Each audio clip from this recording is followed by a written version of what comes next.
Our recent Gong family reunion 최근에 있었던 공 가족 모임에서 재미있는 재능 발표를 했는데 아재 개그 콘테스트도 있었습니다. 하지만 이번 콘테스트는 좀 특이했습니다. 한 팀에는 할아버지인 저와 12살과 11살인 손주 둘이 있었고 다른 팀에는 사촌 하나가 게릭 W0 스타일로 아재 개그를 들려주는 인공지능 프로그램을 작동시키고 있었습니다. in the style of Garrett W. Gong. Grandpa 할아버지 게릭공과 AI 게릭공의 대결이었습니다. 손주들과 제가 먼저 시작했습니다. 공룡 중에 톱으로 나무를 캐던 공룡은 무엇일까요? 트리케라톱스. AI 게릭공은 게릿 W0처럼 생각하고 말하라는 지시를 받았습니다. AI 게릭공이 말했습니다. 게릿 W0처럼 따뜻하고 사려 깊으며 고양시키는 스타일의 아재 개그를 들려드리겠습니다.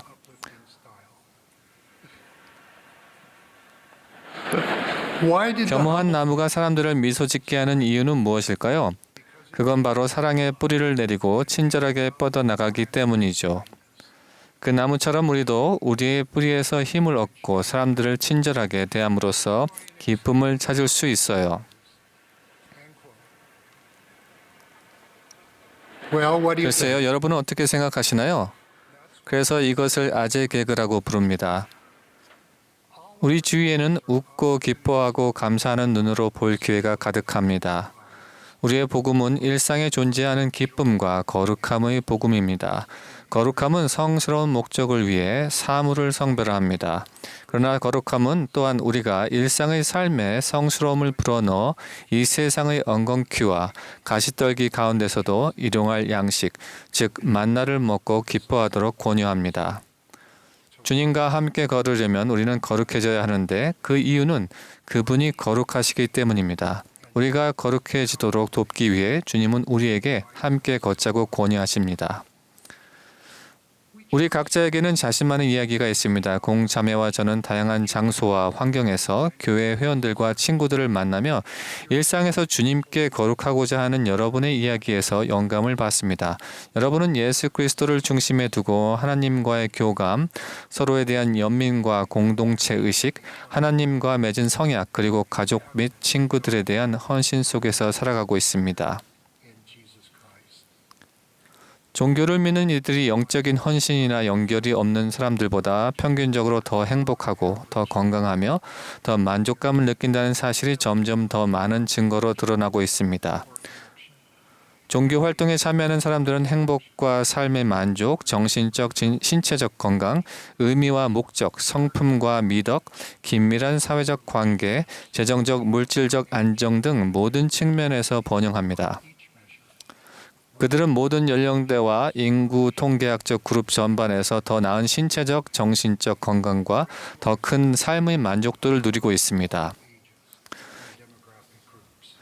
연구자들이 종교 구조적 안정성이라고 지칭하는 것은 삶의 우여곡절 속에서도 명확성, 목적, 영감을 제공합니다. 신앙에 기반을 둔 가정과 성도 공동체는 고립되거나 외로운 사람들이 생기지 않도록 맞서 싸웁니다. 주님께 거룩함은 불경한 것을 거절하고 다른 사람들을 희생양으로 삼는 비열한 영악함을 거절하며 분노와 양극화로 수익을 창출하는 알고리즘을 거절합니다. 주님께 거룩함이란 성스럽고 경건한 것을 받아들이고 신앙으로 그분을 따르며 가장 자유롭고 행복하고 진실된 최고의 자신이 되기를 추구합니다.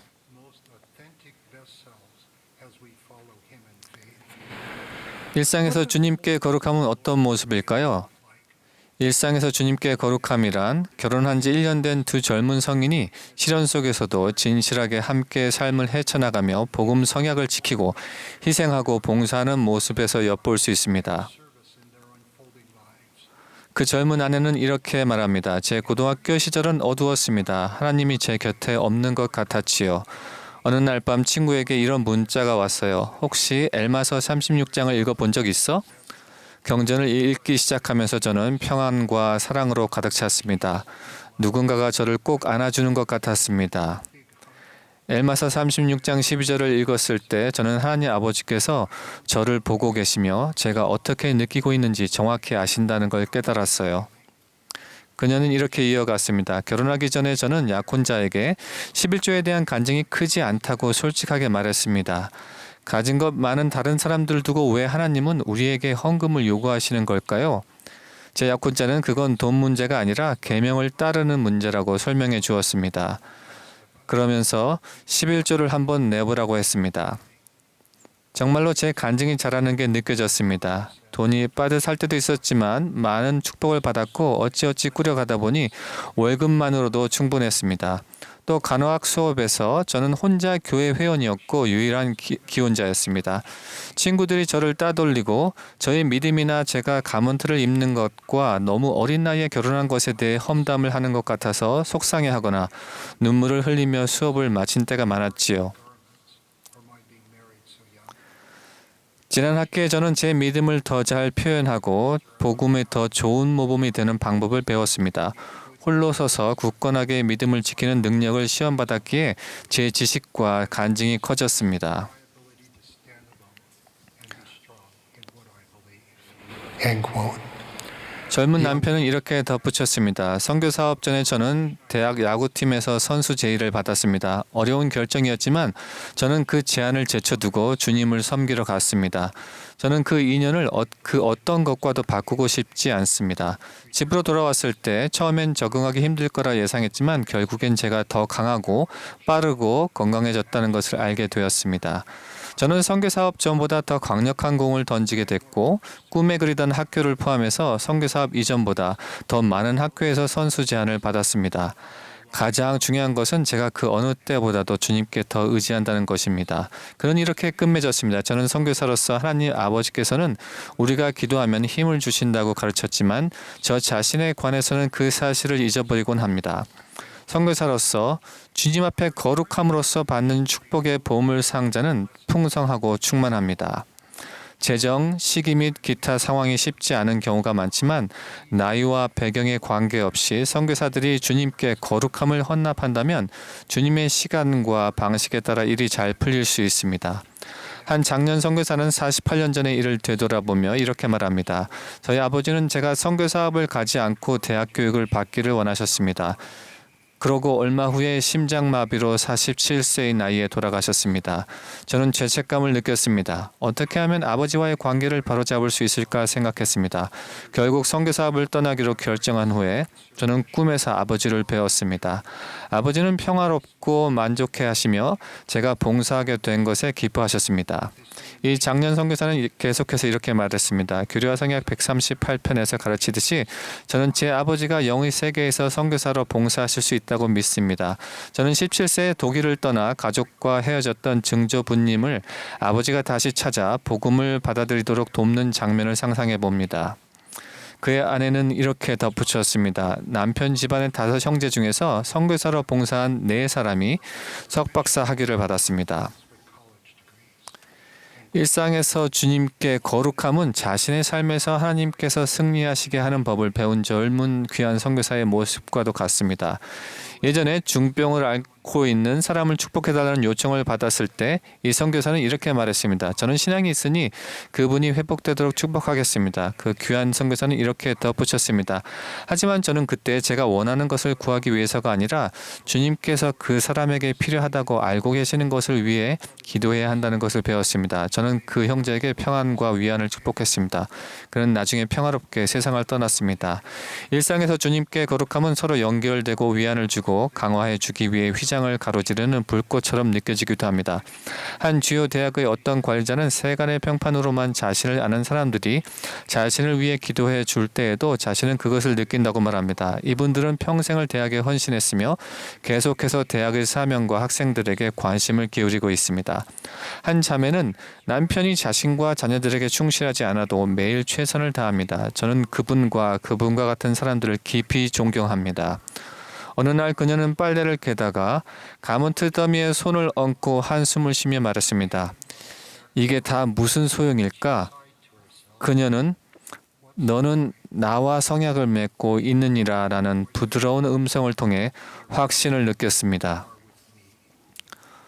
또 다른 자매는 50년 동안 아버지와의 좋은 관계를 갈망했습니다. 그녀는 이렇게 말했습니다. 자라면서 아버지와 오빠들은 서로 가까웠지만 딸은 저 하나뿐이라서 벽을 느꼈었어요.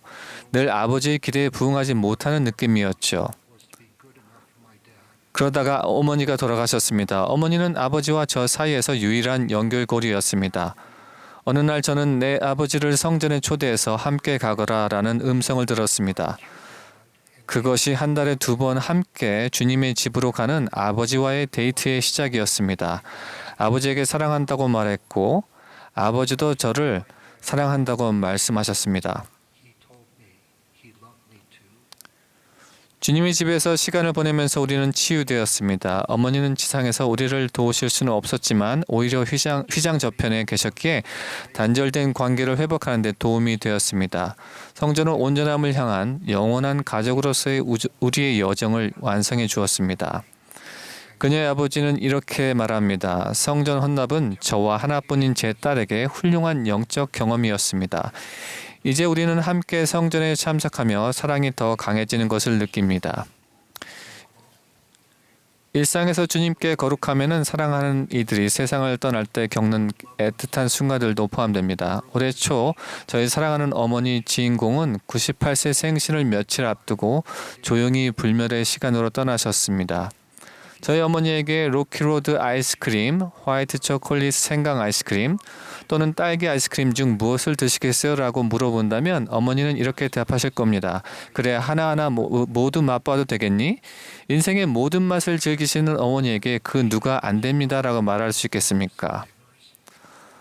언젠가 저는 어떤 결정이 어머니의 인생에 가장 큰 영향을 미쳤는지 여쭈어본 적이 있습니다. 어머니는 이렇게 말씀하셨습니다. 침례를 받아 예수 그리스도 후기 성도 교회 회원이 된 것, 그리고 하와이에서 미국 본토로 이사를 간 것이지. 거기서 너희 아버지를 만났단다. 어머니는 15살 때 침례를 받으셨으며 대가족 중 유일한 교회 회원이셨습니다. 그분은 성역의 신앙과 주님을 믿는 신뢰를 지니셨고 그것은 어머니의 삶과 우리 가족의 모든 세대를 수복했습니다. 여러분이 가족을 그리워하듯이 저도 어머니가 그립습니다. 하지만 저는 어머니가 완전히 떠나신 것이 아니라는 것을 압니다. 어머니는 단지 지금 여기에 계시지 않을 뿐입니다. 저는 어머니에게 그리고 일상에서 주님께 거룩함의 용감한 모범을 남겨주신 모든 돌아가신 분들께 경의를 표합니다. 물론 일상에서 주님께 거룩해진다는 것은 주님의 거룩한 집에서 그분께 더 자주 나아가는 것을 포함합니다. 우리가 교회 회원이든 친구이든 이것은 사실입니다. 3명의 친구가 태국 방콕 성전 일반 공개에 왔습니다. 한 분은 이렇게 말했습니다. 이곳은 엄청난 치유의 장소입니다. 침례실에서 또 다른 분은 이렇게 말했습니다. 여기에 있을 때면 깨끗하게 씻기고 다시는 죄를 짓지 않기를 바라게 됩니다. 3번째 친구는 이렇게 말했습니다. 영적인 힘이 느껴지나요? 우리의 성전은 성스러운 단어로 다음과 같이 권유하고 선포합니다. 주님께 거룩함, 주님의 집. 주님께 거룩할 때 매일의 삶이 성스러워집니다. 그러면 우리는 주님과 서로에게 더 가까워지고 더 행복해집니다. 주님의 집에서 주님께 거룩함으로써 우리는 아버지 하나님, 예수 그리스도 그리고 사랑하는 사람들과 함께 살 수 있도록 준비됩니다. 제 친구가 그랬던 것처럼 여러분도 하나님 아버지께서 여러분을 사랑하시는지 궁금할 수 있습니다. 대답은 확실히 그렇습니다입니다. 우리가 매일 주님께 거룩함을 우리의 것으로 만들고 현세와 영원에 걸쳐 행복하고 영원할 때 그분의 사랑을 느낄 수 있습니다. 예수 그리스도의 성스러운 이름으로 간구합니다. 아멘.